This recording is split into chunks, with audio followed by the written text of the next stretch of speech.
가끔 신비하다 이런 생각을 하게 되는데, 제가 이렇게 살고 있다는 것이 신비하게 다가와요. 어떻게 이런 시대에 태어나서 나는 이렇게 살고 있는가 하면서, 이건 산다는 게 참 신비하네 이런 생각을 하게 됩니다. 장세일에 수많은 사람들이 태어나고 죽고 태어나고 죽었어요. 저는 6.25 사변이 끝나는 그 해에 태어나가지고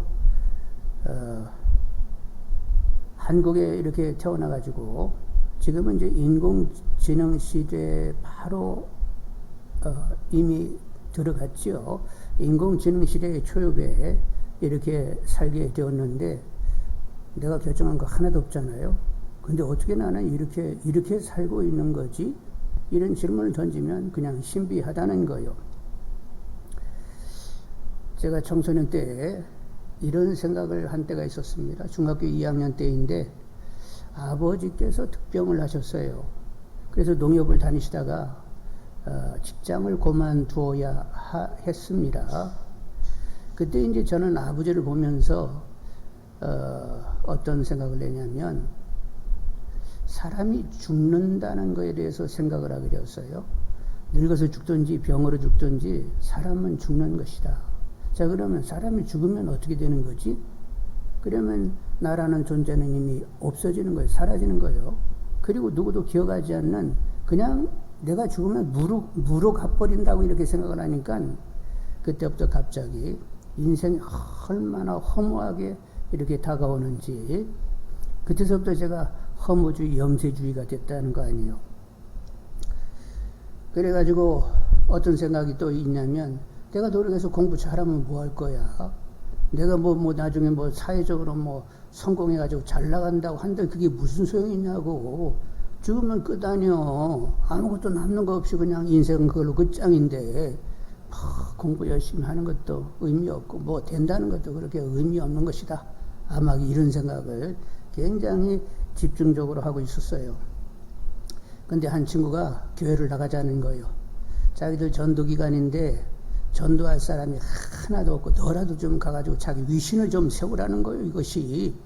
그래서 네 위신을 세워야 된다. 좋아. 그러면 딱 한 번만 나가는 거야. 그래서 이제 그렇게 한 번 나가서 지금까지 다니고 있다는 거 아니에요. 근데 이제 그 친구를 이렇게 따라서 이제 다니게 되는데, 교회를 출입하면서 여전히 하나님을 인격적으로 만난 것도 아니어서 그냥 애들하고 막 어울리는 재미로 왔다 갔다 했는데, 근데 이제 어느 날 무심코 이런 생각을 하게 되었어요. 원인이 없는 결과는 없는 것이다. 우리가 얘기할 때 어떤 사람이 그냥 무심코 돌을 던졌는데 그 돌에 개구리가 맞아 죽었다네. 그것이 과연 우연일까? 이런 생각을 해보게 되는데, 일단 돌을 던지는 원인이 있으니까 그 개구리가 맞은 거 아니에요? 결과가 있는 것 아니에요? 이건 원인이 있으니까 결과가 있는 것이지, 원인 없이 무슨 결과가 있어? 그래서 만사 다 원인이 있는 것이구나. 무슨 일에 어떤 현상 결과가 있다라고 하면 원인은 분명히 있는 것이다. 이런 생각 가운데, 그러면 내가 존재한다고 하는데도 내가 이렇게 존재한다는데도 어떤 원인이 있는 것 아니야? 그 원인이 뭐지? 이런 생각을 또 하게 되었어요. 그러면서 계속 이제 질문이 있게 되었는데, 물론 이제 교회 다니고 있다 보니까 목사님과 전도사님은 그 원인자를 창조주 하나님이라고 이렇게 선포하시긴 했어요. 그렇게 들으면서도 이게 다가오지 않는 것은, 하나님 보이지도 않고, 그리고 어떻게 만져지는 것도 아니고 경험된 것도 아니니까 하나님 원인자라고 이렇게 얘기해도 이렇게 쉽게 받지는 못하고 그냥 그 하나님의 원인자라고 했었네 이러면서 이제 옆으로 흘리면서 그렇게 지내게 되었는데, 어떤 생각이 있었냐면, 나라는 존재가 생각하고 고민하고 고통하고 기뻐하고 슬퍼하고 미워하고 사랑하고 그리고 사고하고 어떤 정서를 가지고 어떤 의지를 가지는 내가 이런 인격이라고 하면, 나의 원인 되시는 분은 적어도 인격이어야만 한다. 인격을 가진 어떤 원인자가 되어야만 나라는 존재를 이해할 수 있겠다. 이러면서 인격을 가지신 어떤 분을 생각하게 되었어요. 그래가지고 이제 생각해 봤는데, 그럼 이제 여타의 종교들을 다 이렇게 여타의 종교들을 한번 점검해 보면, 무슨 뭐 석가가 천지를 창조했다, 뭐 공자가 천지를 창조했다, 뭐 알라가 뭐 그런 말은 없읍디다. 그러면 하나님이 창조주이긴 이신데, 어떻게 좀 확실하게 좀 다가왔으면 좋겠다, 뭐 이런 마음이 또 있었어요. 근데 하여간 하나님 은혜의 계시로 언제부턴가 하나님이 나의 원인자 창조주이심을 이제는 선언하게 되었던 거지요. 그러면서 이제 모든 것들이 이제 나의 원인은 하나님이니까 정리가 그냥 싹 돼버립니다. 혼란스러운 것이 전혀 다들 가시게 되었단 말이요.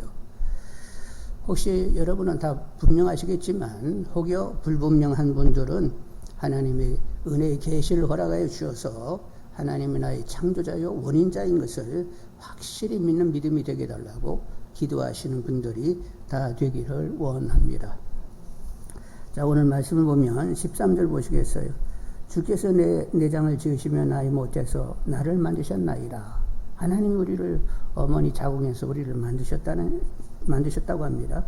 내가 주께 감사하면 나를 지으심이 심히 기묘하심이라. 주께서 하시는 일이 기이함을 내 영혼이 잘 아나이다. 내가 은밀한 데서 지음을 받고 땅의 깊은 곳에서 기이하게 지음을 받은 때에 나의 형체가 주의 앞에 숨겨지지 못하였나이다. 내 형질이 이루어지기 전에 주의 눈이 보셨으며, 내 형질이 이루어지기 전에 이미 주님은 이렇게 보셨다는 거예요. 앞으로 어떻게 만들어질 거라는 것을 보시면서 우리를 지었다는 거예요.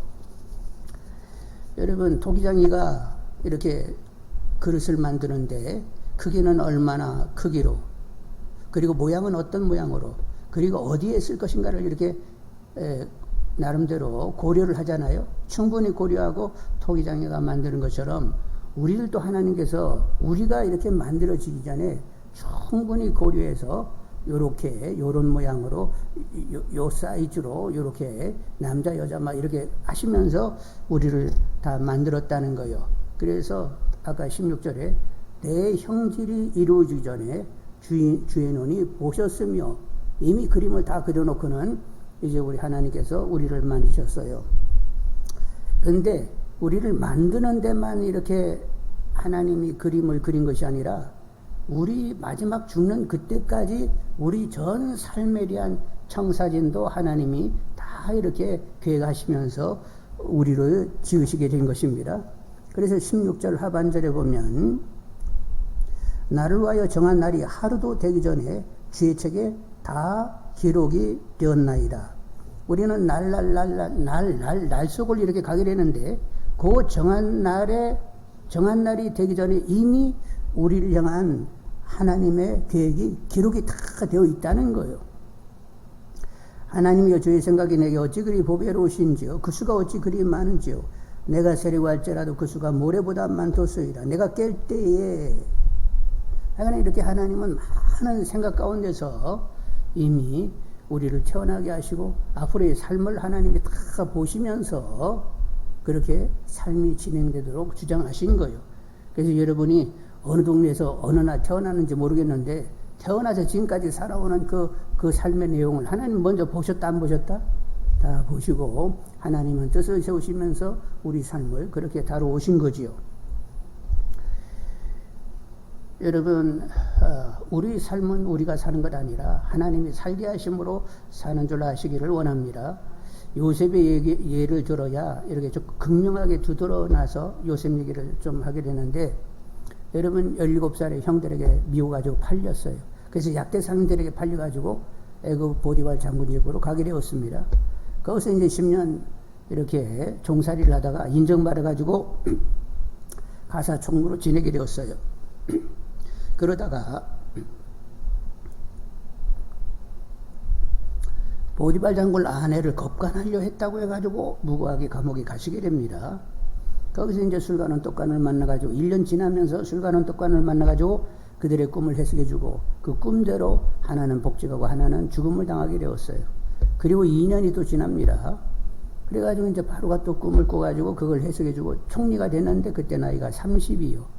그래서 꿈대로 이제 7년 풍년이 있다가 이제 흉년이 되게 되니까 헤브론 지역에 살고 있던 이 야곱의 아들들이 양식을 구하러 오게 됩니다. 그래서 그때 만났어요. 그때는 자기가 누군가를 밝히지 않았습니다. 그 다음에 흉년이 2년 차가 됐을 때에 동생 베냐민을 데려오라고 했는데 데리고 왔단 말이요.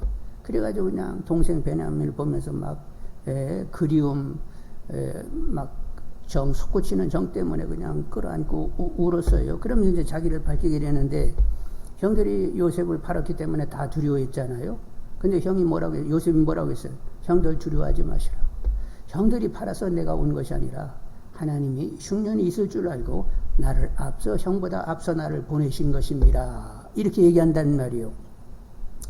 여러분, 요셉이 처음부터 나는 17살에 팔릴 거야. 그리고 보디발 장군 집으로 갈 거야.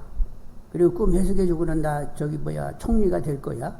그리고 이제 7년 동안 열심히 이렇게 양식을 모았다가 흉년 때 나는 그렇게 또 팔고 자기가 알아가지고 그런 생각을 쫙 하면서 지금까지 살아왔대요. 내일 전혀 알지 못했어요. 내일이 유행인지 불행인지도 알지도 못하고 그냥 살다 보니까 그렇게 가게 됐는데 하나님은 그걸 다 보셨다 안 보셨다? 결국 요셉과 그 애가 야곱의 가정 70인이 고센 땅에 가가지고 살게 될 것을 하나님은 다 내다보고 계셨잖아요. 그리고 430년 지나가지고 출애굽의 역사가 있을 것을 하나님은 다 내다보시면서 그렇게 요셉을 앞서 보내게 된 거예요. 그래서 여러분, 하여간 우리는 내일을 전혀 몰라요. 요행인지 불행인지 모릅니다. 그러나 하나님은 이미 내 생 전체를 다 아시고 섭리적인 경험 가운데 당신의 뜻을 이루어가고 있는 것이지요. 그래서 여러분, 우리에게 확실해야 할 것이 하나가 있는데 그게 뭐냐면 18절 하반절을 보겠습니다. 18절 하반절에 보면 내가 깰 때에도 여전히 누가 있다고? 주와 함께 있나이다. 하나님이 나와 함께 하신다는 사실만 분명히 하면서 살아가시는 분들이 다 되기를 원합니다.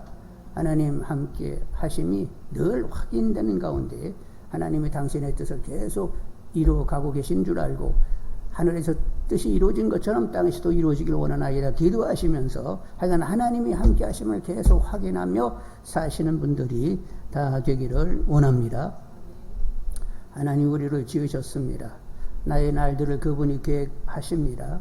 진정 나의 원인자이신 하나님을 원인자라고 인정하면서 인자와 선하심과 성실로 늘 함께 하신 하나님을 찬양하며 사시는 분들이 다 되기를 원합니다. 시편 100편 2절 5절에 기쁨으로 여호와를 섬기며 노래하면서 그의 앞에 나아갈지어다.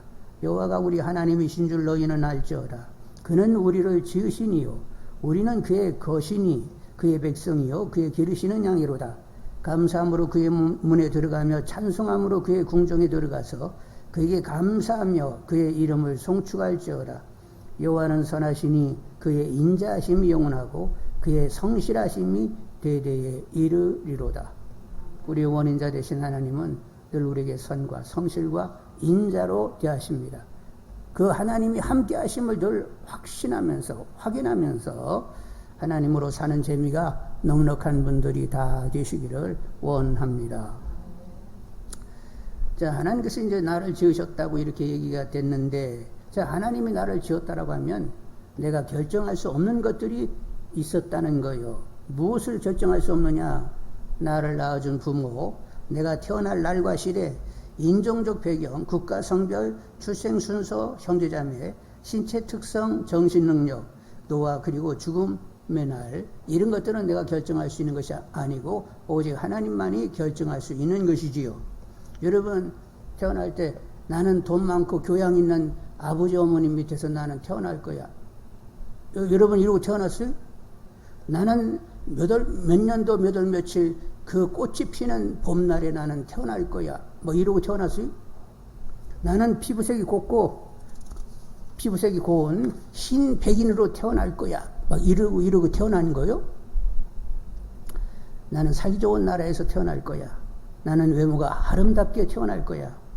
이렇게 내가 결정할 수 있는 것이 없다는 것을 여러분 아시면서 하나님의 일방적인 주도 결정 가운데 내가 이렇게 있다라고 하면 여러분 하나님이 나를 신묘막측하게 지으신 것을 인정하면서 그냥 그대로 나를 수용해낼 수 있는 이런 분들이 다 되시기를 원합니다. 아셨죠? 여러분, 나를 하나님 앞에서 그냥 수용하게 되면, 여러분, 나를 그냥 하나님이 이렇게 지었다, 그리고 나 있는 그대로 수용하게 되면, 우리는 늘 하나님의 섬적인 경영 가운데 하나님의 뜻이 이루어지기를, 내 평생에 하나님의 뜻이 채워지기를 이렇게 기도하면서, 또 한편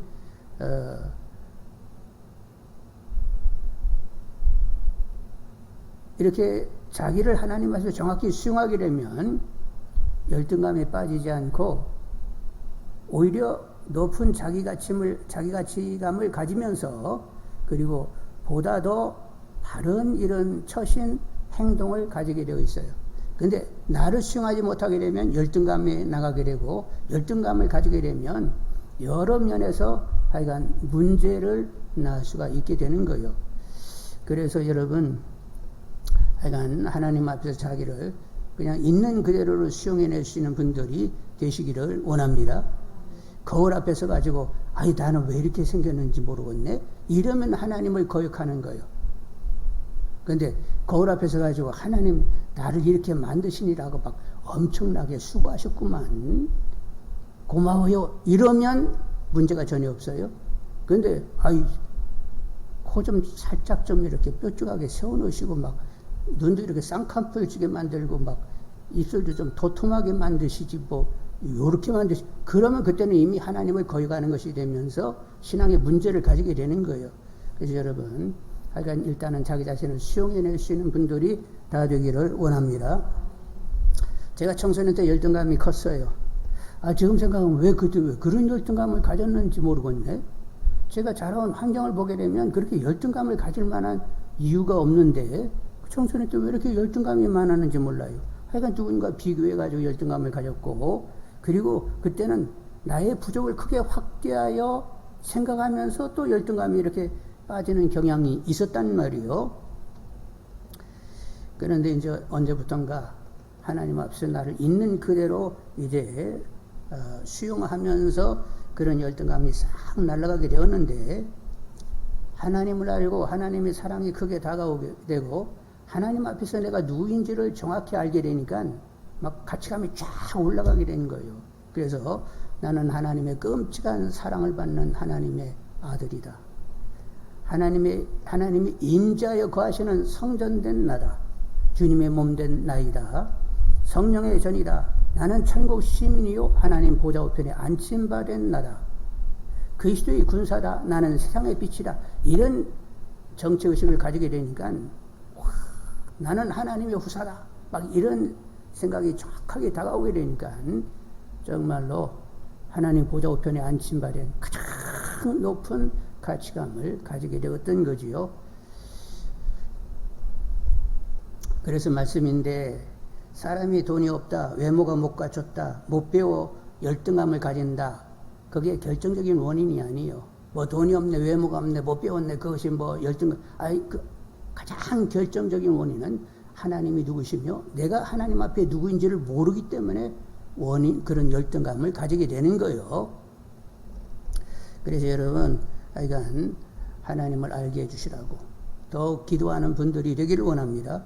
여러분들의 자녀손들이 정말로 그냥 근본적인 문제 해결을 얻으려고 하면 그들이 하나님을 알고 하나님 앞에서 내가 누구인지를 알아야 높은 가치감을 가지고 세상을 어떻게 살지를 이제는 정확히 알게 되는 거지요. 그래서 여러분도 그렇지만 여러분의 자녀손도 하나님을 알 수 있게 해달라고 기도하고 계속 기도하는 분들이 다 되기를 원합니다. 그래서 여러분들 자녀들이 자라가지고 그들의 삶을 이렇게 보는데 그 아이들이 나는 하나님 앞에서 이렇게 살도록 하나님이 작정하신 거야. 그래서 하나님 원하는 삶을 내가 살고 있어. 이런 자녀들을 보면 오지지 않아요? 와, 하나님의 섭리적인 경영이 저 아이들에게 나타나고 있다니, 와, 오메, 이런 은혜가 다 어디 있어? 막 이러고 사는 것이지? 그러니까 하나님 알게 되면 근본적인 문제 해결이 다 이루어진다는 사실을 아시기를 원합니다. 그러면 여러분 자신도 그렇고 여러분의 자녀손들도 하나님을 아는 것이 가장 삶에 있어서 결정적인 변수인 줄 알고 지혜와 계시형을 주사 하나님을 알게 하시고 마음눈을 밝혀 하나님의 부름의 소망이 무엇인지 아는 자녀 손들이 되게 해달라고 기도하는 분들이 다 되기를 원합니다. 여러분 땅콩 박사 조지 워싱턴 커버라는 분을 아시는지 모르겠어요.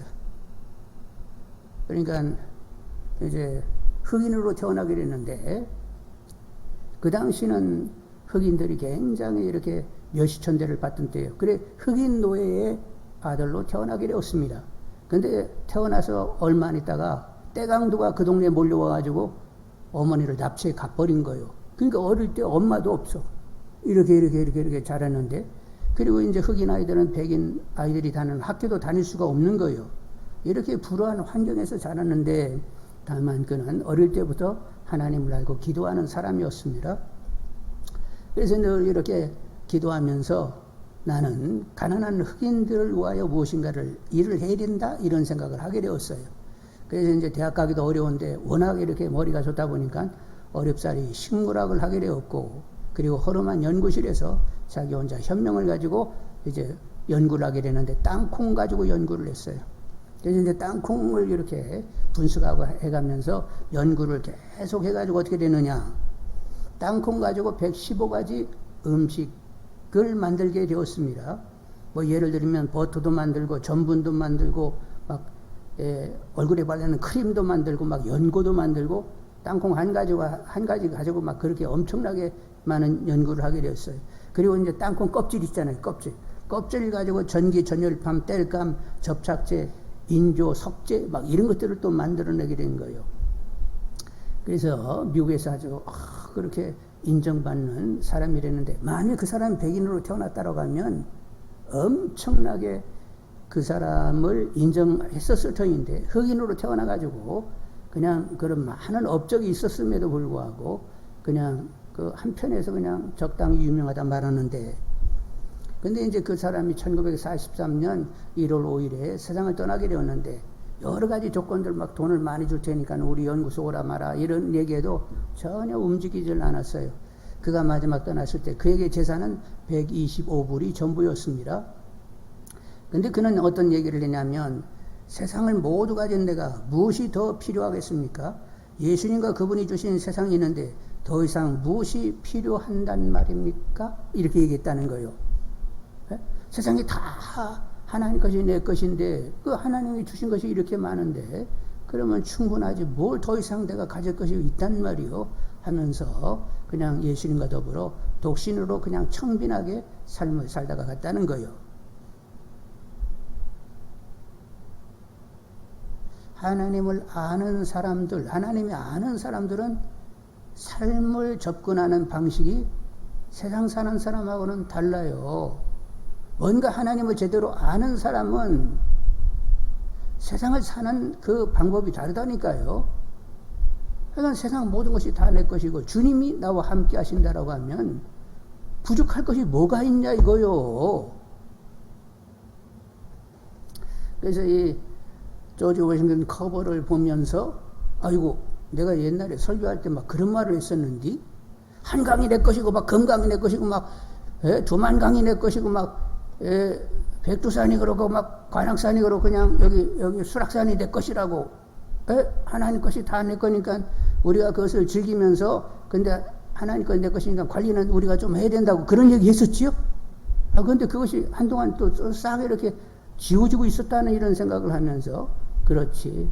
하여간, 모든 것이 다 이미 하나님 것은 내 것이야.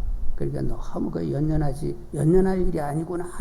근데 왜 내가 그걸 지웠는가? 이렇게 생각해 봤더니, 요즘 막 집값이 하도 올라가지고 막 10억이고 막 어쩌자고 했어 하니까, 나는 집이 없는데 이거 어떡하지? 이러다가 지워진 것 같아. 하여간 우리는 하나님을 바라보면서, 하여간 모든 것이 다 내 것인데, 그냥 누리면 되는 거 아니야. 내가 누가 이거 내가 이렇게 소유주라고 올리고 말고 다 하라고. 이거 다 하나님 것이고, 하늘 땅이 다 내 것이고, 바다가 내 것이고, 하나님 건 다 내 거니까. 그러면서 여러분, 그들이 내 거라면서 자기들이 열심히 관리하고 있는데 하여간 잘한다고 얘기하면서 누리시는 분들이 다 되기를 원합니다. 그래서 하나님을 바로 알게 되면 이 사고 자체에 이 변화가 오게 되는 거예요. 그래서 우리는 좀 더 초연해질 수 있게 되고 하나님 원하는 대로 세상을 하나님의 방식으로 삶을 살게 되는 것이지요. 여러분, 이런 은혜의 역사가 있는 분들이 다 되기를 원합니다. 우리 모두 우리들의 자녀손들이 하나님의 계시 은혜로 하나님을 알고 나를 아는 가운데 높은 가치감으로 세상을 주의 뜻으로 주님과 함께 바로 살아가는 역사가 여러분과 여러분의 가족 식구들에게, 후손들에게 나타나기를 원합니다. 자, 우리가 결정할 수 없는 것들을 조금 더 이제 궁구해 보면, 나를 낳아준 부모를 불만하고 원망하는 이들이 있을 수 있어요. 나를 낳아준 부모를 원망할 수 있는데,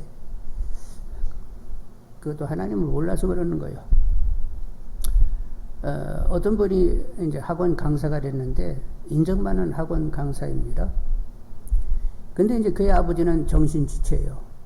그리고 어머니는 다리를 좀 쓰기가 불편한 이런 아버지 어머니 밑에서 태어났단 말이에요.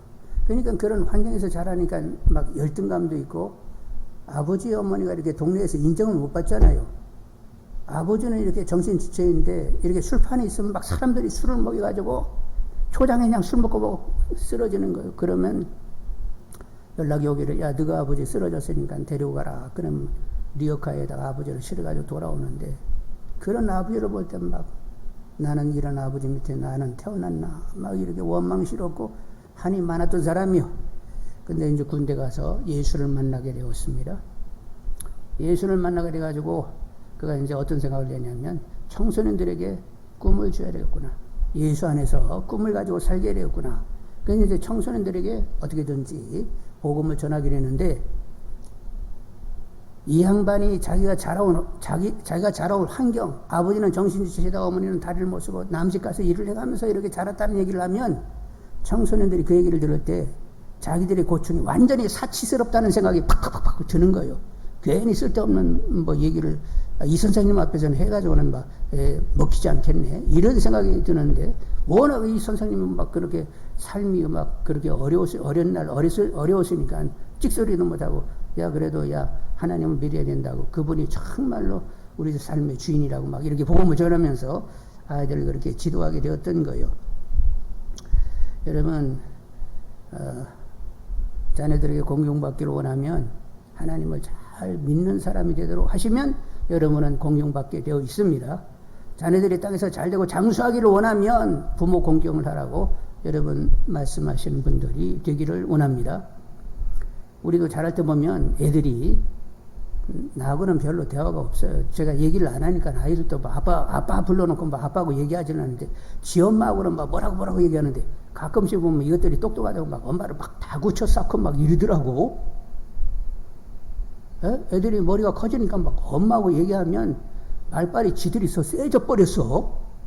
그리고 막 다구치네. 그러면 제가 조용히 한마디, 야, 부모 공경하는 것이 땅에서 잘되고 장수한다고 하는데, 야, 그 말투 좀 어떻게 바꿀 수 없냐, 뭐 이렇게 한마디 슬쩍하면 알아듣더라니까.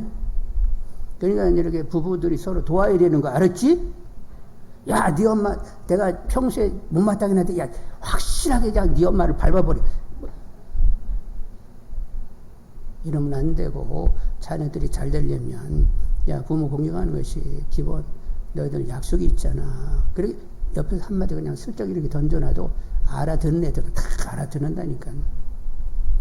하여간 여러분이 먼저 본을 보이면서 자녀들도 부모 공경을 잘할 수 있도록 지도하는 분들이 되기를 원합니다.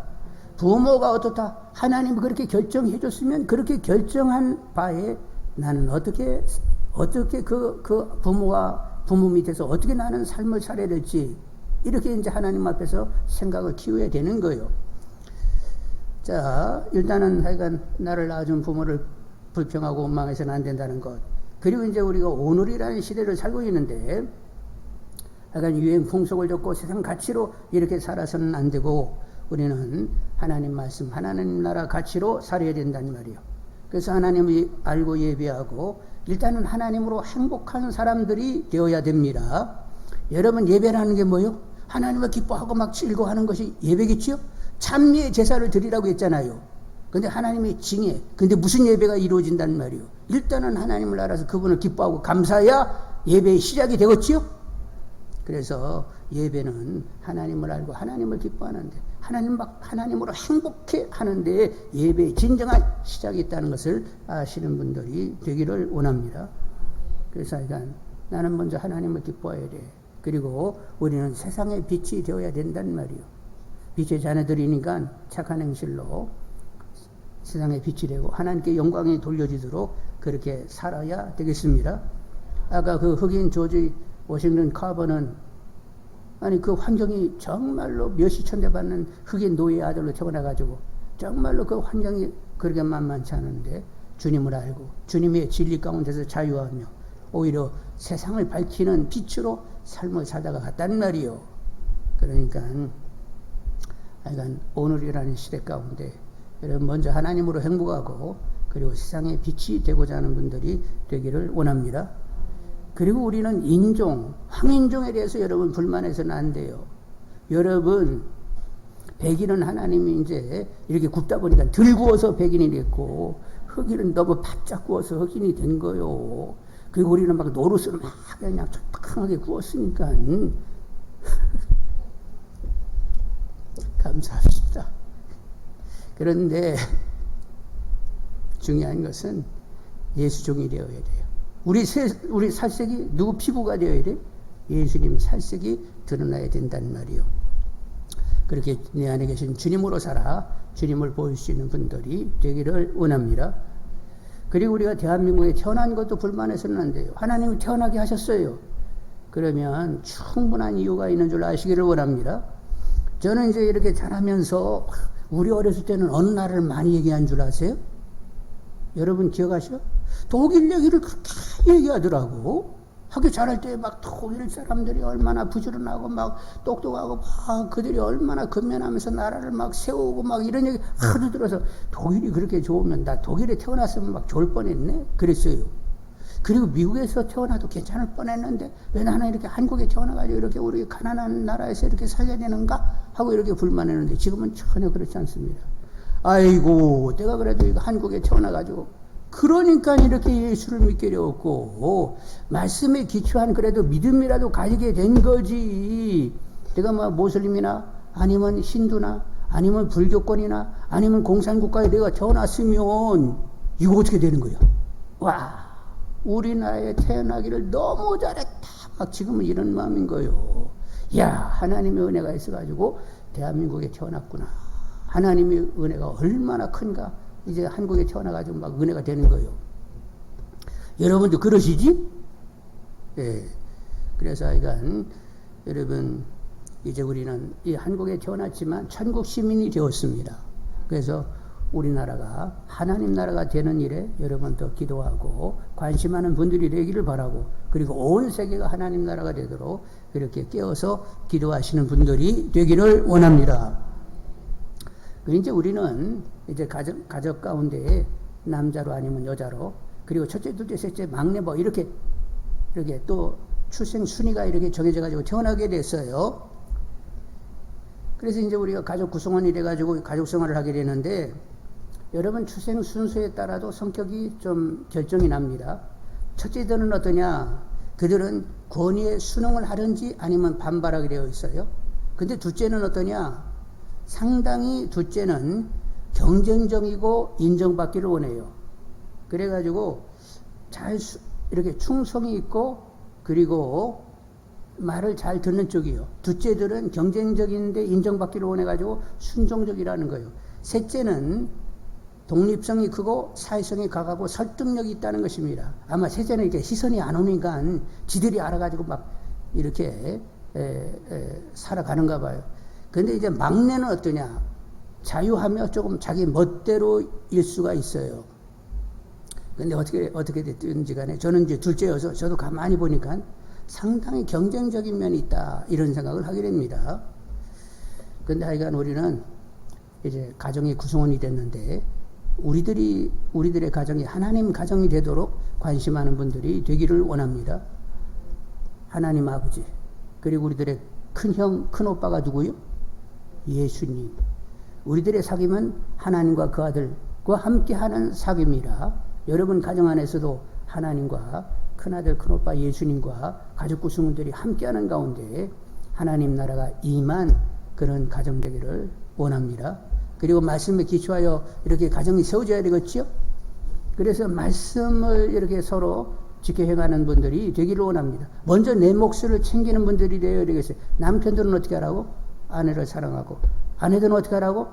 남편을 존중하고, 부모들은 자녀를 노엽게 하지 말고 주의 말씀으로 교영하고, 그리고 자녀들은 부모를 공경하라고 했어요. 내 몫을 먼저 챙기는, 내 몫을 먼저 실천하는 분들이 되기를 원합니다. 여보, 아내를 사랑하라고 하는데 내 몸처럼 사랑하는, 당신 내 몸처럼 사랑하고 있는겨? 이러면 이제 쌈판이 일어나고 막 혁명이 일어나는 거예요. 전쟁판이 일어나게 되는 거예요. 그러니까 내 몫을 먼저 지키는 분들이 되기를 원합니다. 그래서 말씀에 기초하여 든든히 세워져 가는 가운데 가정에 위기가 온다 할지라도 전혀 끄떡 없고 여전히 하나님으로 든든히 세워져 가는 가정들이 다 되시기를 원합니다. 그리고 이제 신체적인 특성을 또 이제 타고나는데 신체적인 이 결정, 하나님이 결정하셨어요. 제가 옛날에는 제가 좀 키가 작다고 생각했는데 요즘 키 작다는 생각 전혀 안 합니다. 그래서 내가 염려하면 키를 한 자나 더 할 수 있느냐. 그 말씀이 늘 다른 사람 모르는데 키 작은 저에게는 상당히 그게 의미 있게 다가왔어요. 그런데 여러분, 이제 외모라든가 이 신체적인 특성도 하나님이 그렇게 지었으니까 그대로 수용하시는 분들이 되셔야 되겠어요. 그래서 어떤 사람은 장애를 가지는 수도 있고, 장애를 가지며 태어날 수도 있고, 후천적인 장애로 또 이렇게 후천적인 장애가 될 수가 있는데, 다 그런 데는 하나님의 뜻이 있는 거예요. 여러분, 성경에 보면 안진뱅이, 나면서 안진뱅이 40여 세 된 사람이 있었습니다. 그래서 성전 민문에서 늘 구걸하고 있었는데, 어느 날 베드로와 요한이 지나가다가 딱 보면서 감동이 있게 되니까 나는 아무것도 없지만 나서는 예수 이름으로 명하노니 너 일어나 걸어라 했더니 그냥 팍 일어나가지고 막 뛰면서 한 번도 그 성전에 못 들어갔거든요. 안진뱅이는 못 들어가니까 그냥 일어나게 되니까 막 뛰어가지고 성전 안에 들어갔다 나왔다 하면서 막 와 하나님 막 이랬다고 하면서 가니까 사람들이 다 아니 안진뱅이인데 어떻게 저렇게 걷지? 이렇게 됐어요.